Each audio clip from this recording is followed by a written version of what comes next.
Breaking down the North Korea crisis, with Russia warning against further sanctions on the rogue nation as China calls on the U.S. and North Korea to calm the angry rhetoric after Kim Jong-un delayed, for now, a proposed attack on the U.S. territory of Guam.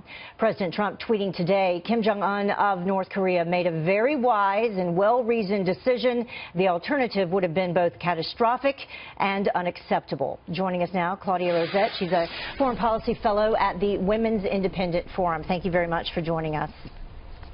Great to be here. Claudia, I'll ask you to begin with, did the United States do the right thing in threatening North Korea? Oh, yes, they would definitely. Look, doomsday for now has been canceled. I hope it genuinely scared Kim Jong-un. It was very unlikely that North Korea was really going to strike Guam, but we couldn't rule it out. And we had to do something. So to threaten the overwhelming use of military force, that was absolutely called for. So was it the strong rhetoric from President Trump, or were it the sanctions imposed from China that made the difference with North Korea? Actually, it might have been neither, okay? It was important that President Trump responded by saying, we will use military force if you strike us. And the sanctions might be helping. But I think what we've really just seen is that Kim Jong-un has shown us he can dial up doomsday, and then we will all sigh with relief that it's been canceled. But P.S., remember, just last month, North Korea tested 2 intercontinental ballistic missiles. That's what it's now got in its arsenal. We're all focused on, hey, they backed off on Guam. That threat didn't exist until a week before.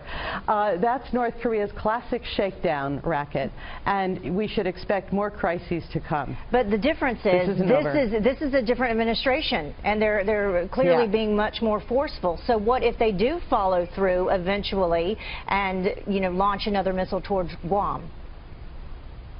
Well, they haven't actually launched one right now at Guam, but if they test another one of these missiles, look, there's been an argument for some time that we should just shoot these missiles on launch, that we should shoot them down, that we should do something to stop them.